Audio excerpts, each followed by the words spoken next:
Thank you so much, Mr. No. Thank you so much, Mr. Krayden, for joining me on the Sami Parvez show, sir. It is always an honor and privilege to have you as you are committed for appearing here in a weekly. Always nice to be back, Sammy. Thank Doing a you. great job. Thank you so much, sir. I highly appreciate the support you are giving to me. It is motivating me.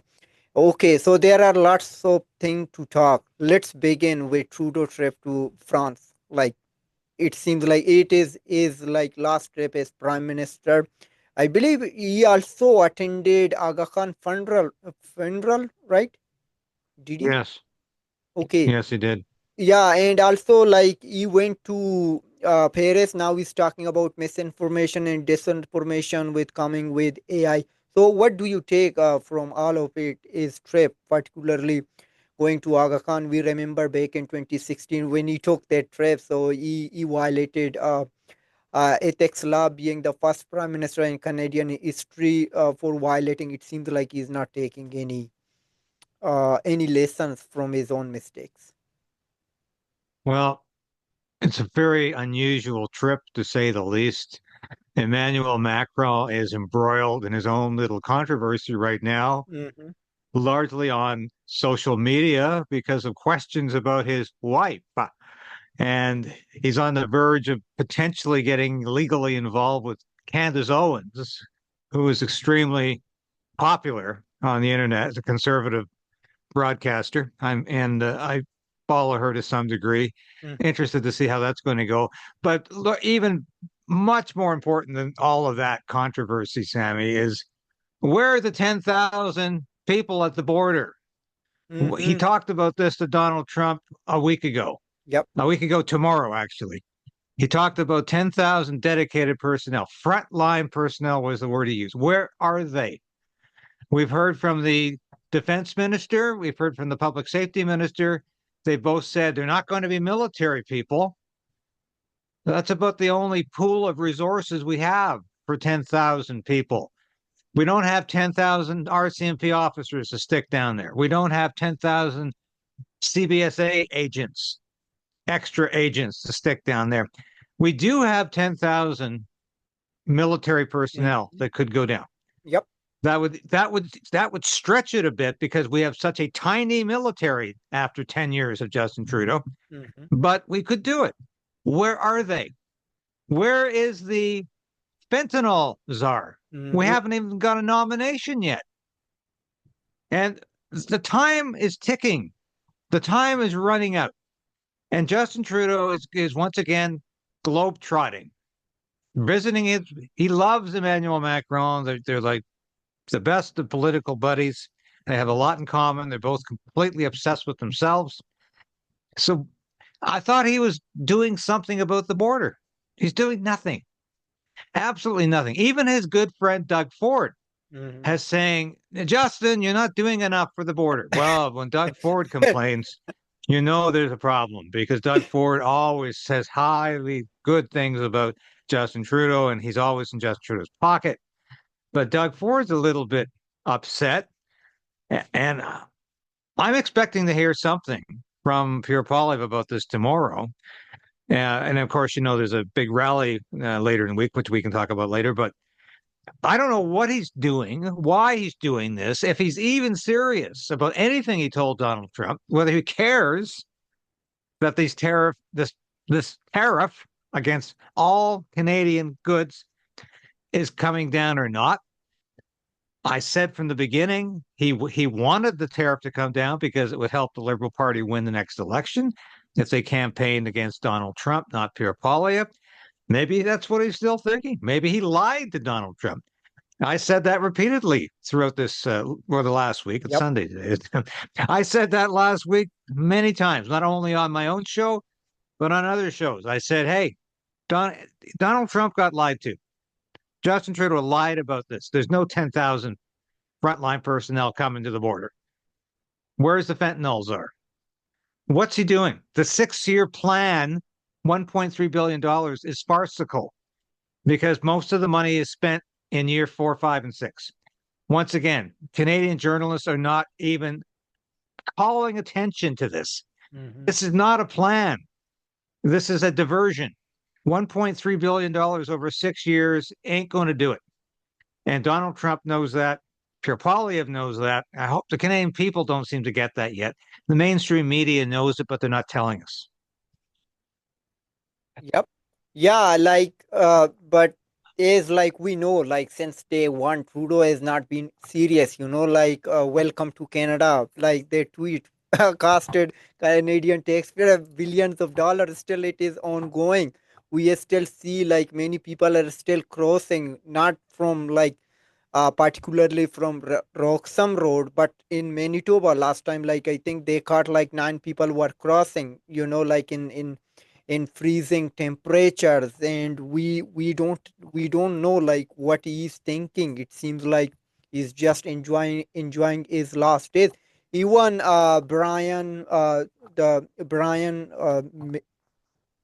Brian Facey Fume, like the Toronto Sun a national political reporter, he also tweeted something about like Trudeau is talking with French YouTuber, like comparing some words with, French, Yeah. France French and Quebec French.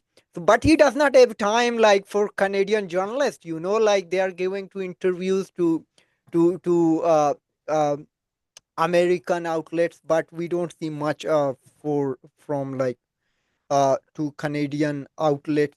But let's get back to again on tariff. But now Trump is saying that he is going to put tariffs on aluminum and steel, not from like Canada and Mexico. But we should not be worried about Mexico. Like they have a good president. Maybe she can tackle down whatever is ongoing with Trump.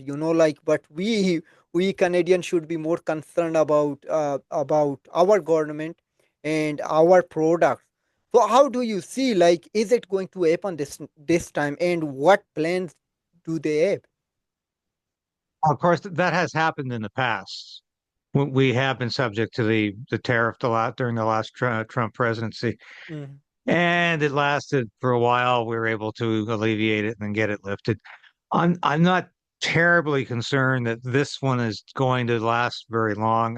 I'm not sure what the game plan is here.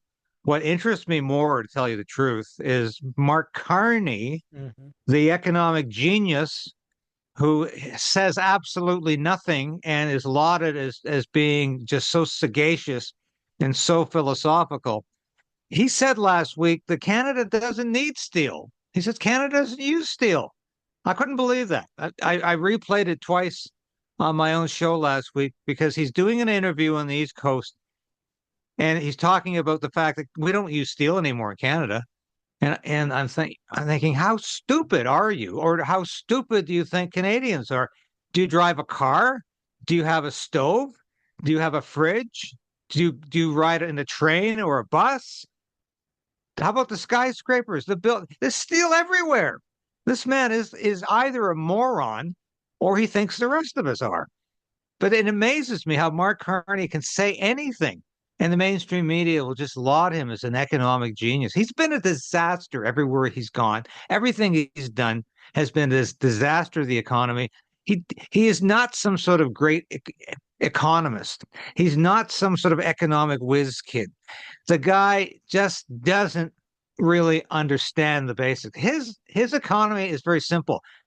The rich get richer through globalist woke ideology by selling absurd notions of green energy and net zero and climate change hysteria. And we get poorer and poorer and poorer financing these stupid ideas with our tax dollars. And that's what I'm more concerned about, much more than I am a 25% tariff on steel and aluminum. I'm Mm-hmm. more concerned about Canadians being the most overtaxed citizens on the face of the earth, at least in a democracy. Well, maybe in any country, because every 3 months there's a new tax in this country, and Mark Carney is not going to reduce taxes. In fact, he's going to make more taxes. Although he says he doesn't like the consumer carbon tax, but he's going to invent a corporate carbon tax that's a tariff carbon tax, which is going to be absolutely horrendous. So no, I don't like any tariffs. I'm a free trader. I've always been a free trader. I developed most of my ideology when Ronald Reagan was president, and that's where I am in terms of trade. I don't think we should have provincial trade barriers. Apparently, Justin Trudeau doesn't either, but he's done nothing about it for the last 9.5 years. And I think that's something Pierre Poilievre could actually fix when he becomes prime minister. But tariffs are a bad idea, always a bad idea. They contributed in a large degree to the Great Depression of 1929 to 39.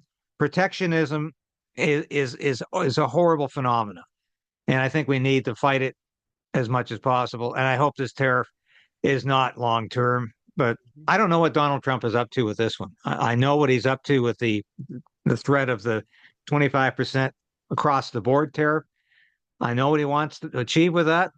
I thought a week ago we were on the verge of getting there, but it appears that Justin Trudeau is not serious. So I'm seriously worried about this country right now.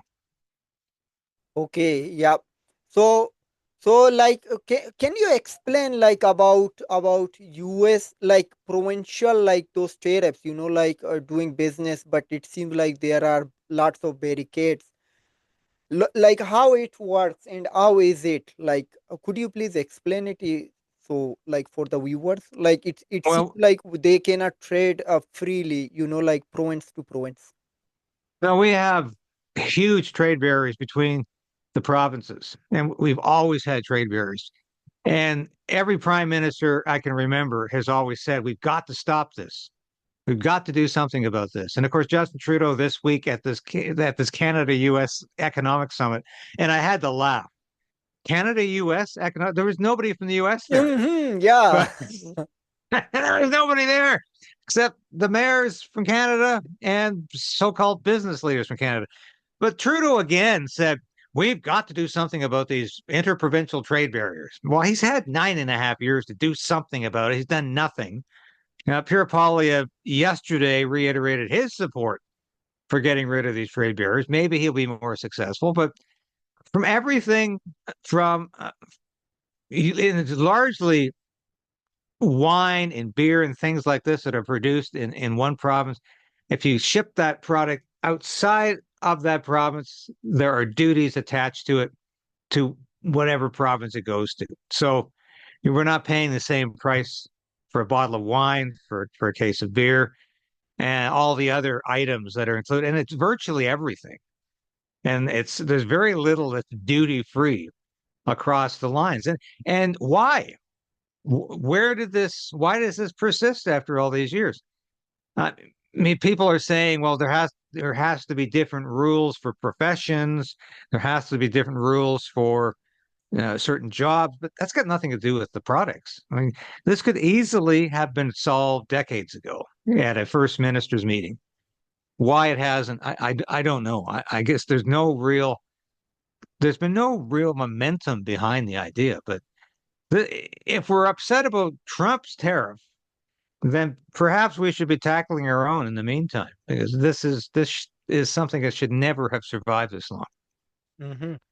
Yeah, and you are right. Like with respect to US Canada summit, like there were no US representatives. All were Canadian. All were liberal insider from the mayors or from the business leaders and particularly Yeah. his own minister. Okay, so like you were like explaining about Mark Carney, what kind of person he is, like what kind of like economist or whatever you call it, like like so called. So you had an interview with former UK Prime Minister Liz Truss. So could you please like little bit elaborate? Like I know like she tweeted about Carney something like on X. So what did she tell you? It told me Mark Carney was a disaster. Uh, in fact, I think that's exactly the word she used. That he was catastrophic as the governor of the Bank of England because all he knew how to do was print money.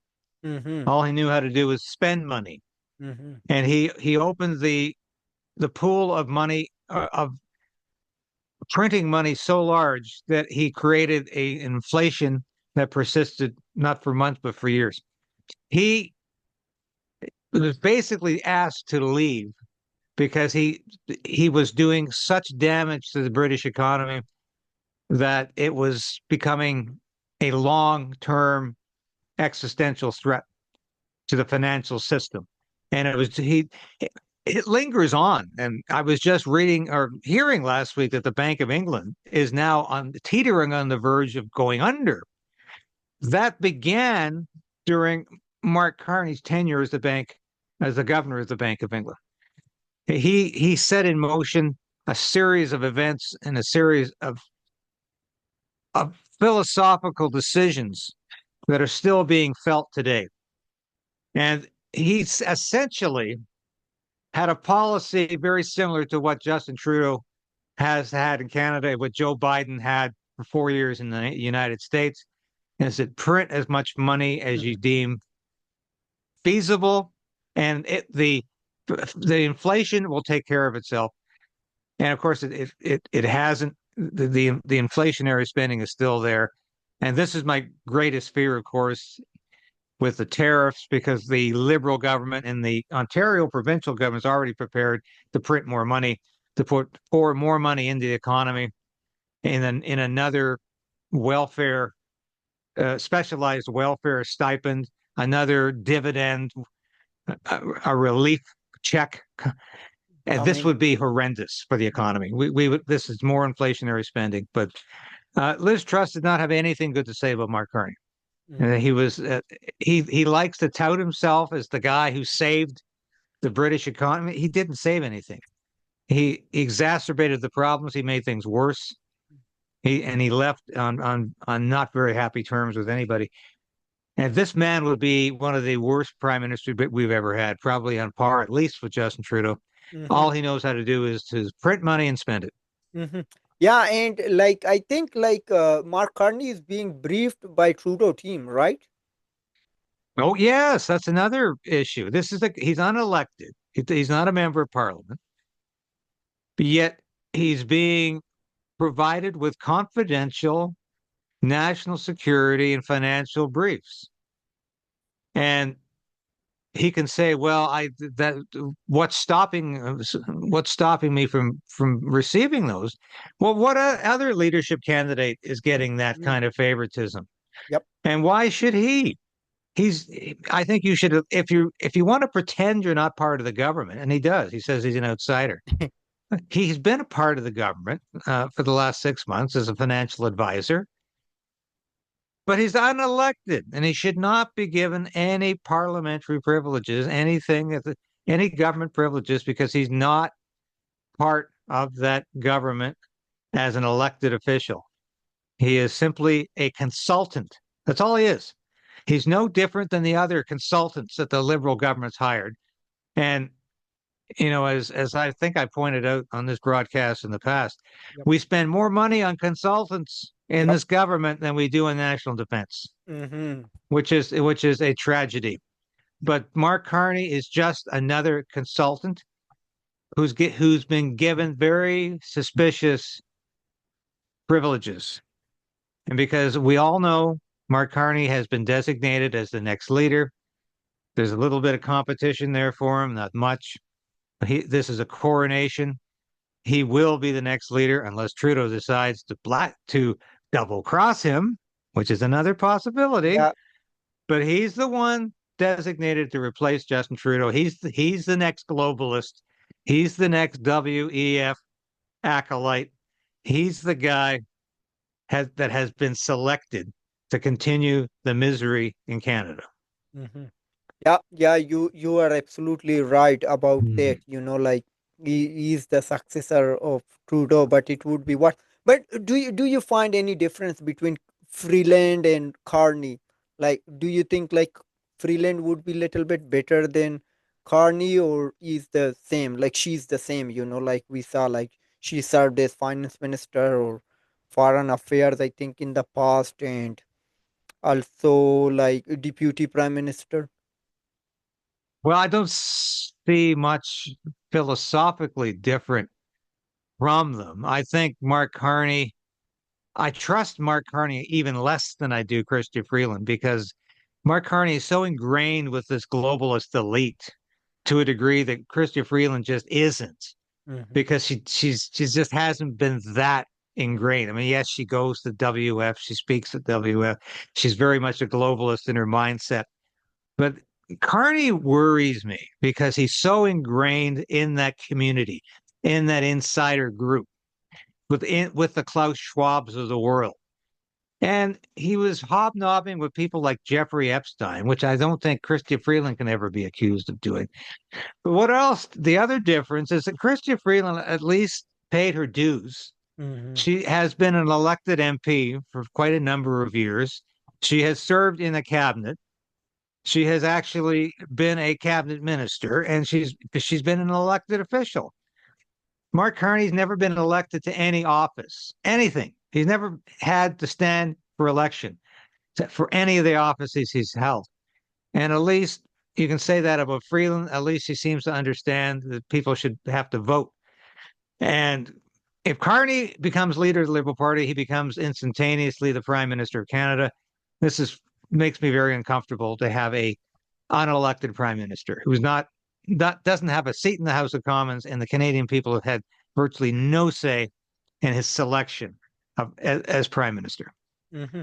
Yeah, so like we are just like close, like I think one more than a month to go, like for parliament needs to resume. Then we have a leadership race, like result will be announced like after a month. Today is 9th, so next 9th, so the new liberal leader would be chosen. So do you see anything for NDP? Like now there are, I read a couple of columns, like they are calling to Singh to step down. Is there any chances like Singh is going to step down before the next election? Hmm. I think there's a chance. I think he was only in it for his pension. Mm-hmm. I really, I don't. He's not. He's not putting up any real fight. I, I think a lot of NDP members of Parliament are questioning, not just questioning his leadership, but questioning his sanity, Mm-hmm. because this guy had ample opportunity to bring down the Trudeau government at an opportune time for Jagmeet Singh and the NDP. They could have possibly done okay in a federal election maybe 2 months ago. Certainly, if they were facing Justin Trudeau, I think they would have done a lot better. There's a lot of NDP MPs are going to lose their seats because of Jagmeet Singh, Mm-hmm. because of his obstinacy, because of he was so stubborn, and he was so muddled in his strategy. One day he wanted to bring the government down. The next day he didn't. One day he was ripping up his agreement with Justin Trudeau. The next day he was reinforcing it. He couldn't get it straight. And all the while, of course, support for the NDP is dropping because people are saying, well, is it a real party anymore, or is it just an appendage of the Liberal Party? Does it really stand for anything of its own? Is it viable anymore? The confidence and the credibility of the NDP virtually vanished under Jagmeet Singh, and it's being seen in the polls now Mm-hmm. every day. Jagmeet Singh apparently is the running third in his own constituency. Mm-hmm. Yep. That does not bode well. He will not come back as an MP, and nobody's going to step aside again for this guy to give him a seat someplace. Mm-hmm. So I think it's over for Jagmeet Singh. Whether or not he's pushed out by his caucus in a leadership review, the NDP tend to be fairly democratic about getting rid of their leaders. They have a mechanism to have a leadership review if they're not satisfied. Mm-hmm. I think Singh just might avoid the misery index and decide to leave of his own volition. Mm-hmm. I can't see Jagmeet Singh being in the next parliament. Okay. Yep. Yeah, and but they are going to bring down this liberal government when the parliament resumes, right? That's what he says. I But can't. you. I think they will, not because Jagmeet Singh cares either way anymore, but Mm-hmm. his caucus does. His caucus says we've got to move now, or we're going to lose all of our support. It's all going to evaporate. Yeah. So let's have an election before it's too late. Mm-hmm. So I do think there's going to be a commitment from the NDP caucus, Mm-hmm. and they will hold Jagmeet's hand, and if they have to say we're going to bring this government down. Mm-hmm. And is there anything else you would like to share? Well, yeah, I talked about this today, and I think this is extremely important because, well, we might have a chance to talk about it again next week or this week, but in case we don't, big rally is happening, and I made this mistake on my own show today. It's not Friday, it's Saturday, February 15th. Pierre Poilievre will be speaking at the Rogers Center, downtown Ottawa. I will be there covering the story for myself and for the Post Millennial. And apparently, what this is all about is a rebranding of the conservative message. Mm-hmm.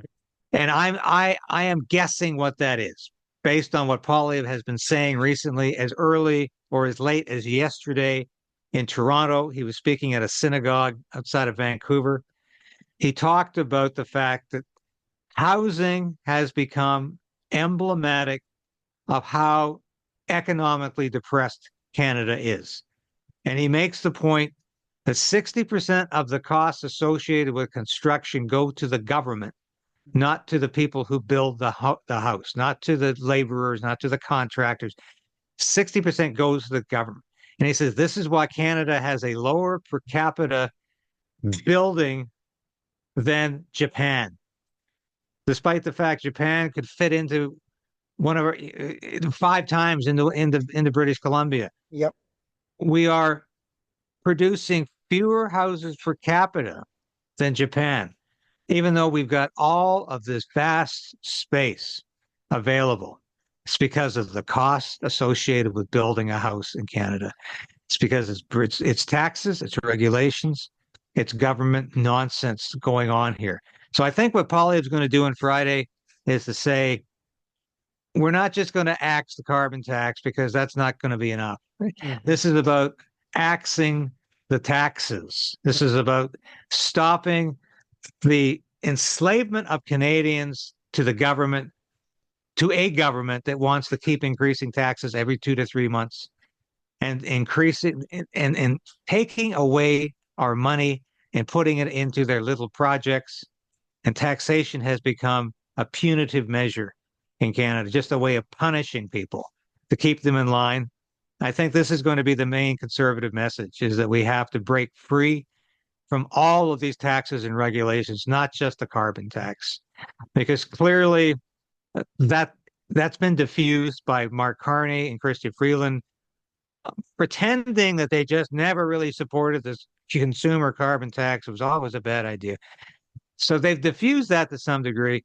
Poilievre realizes, and I said this a couple of weeks ago, he's got to move on to something else. He can't Mm-hmm. just Yep. keep saying axe tax, carbon tax, carbon. He's got to move on to a broader issue, a broader and I went to one of the axe tax rallies in Ottawa a couple of months back, and what impressed me was a Reagan-esque moment when Poilievre appealed not just about fiscal issues, not just to say, I'm going to reduce your taxes. Talked about a Canada we used to have, a Canada we could all remember, where we had the freedom to work to produce enough wealth for our families to buy a home, where the streets were safer, where there weren't free government supplied drugs on every corner, Mm-hmm. where we had the freedom to speak our minds, where the government wasn't constantly censoring us and telling us what to say and what to think. He was talking about a Canada that I can remember and a lot of Canadians can remember and long for. And that's what he needs to do on Friday again. And that's what he needs to do to bring this campaign home for him. And I hate to use a conservative talking point, but that's what he needs to do is to inspire Canadians that it's not just about lower taxes, it's Mm-hmm. also about freedom. Mm-hmm. It's about getting our freedom back. The taxes are the beginning. Lower taxes, lower regulations are the beginning. The end result of all of that has to be more personal freedom, less government control of our lives. And I think that's what he has to deliver on Friday. But We'll talk about it after the event. Yep, yeah, sure. Thank you so much for bringing up that. Like, I was not particularly aware. Like, I'm busy like with my work, so I did not put more attention on the one you brought up. Thank you very much for bringing up. And sir, thank you so much, David, for taking time like this late evening. And you are committed for appearing for a weekly, for supporting me and sharing your great views. Looking forward more of them. Okay, we'll talk again next week, Sammy. Yeah, thank you so much, sir. Have a good weekend. You're Oh, always welcome. good evening. A good week. Yeah, tomorrow is Monday. See Yeah, ya. yes, yes, sir.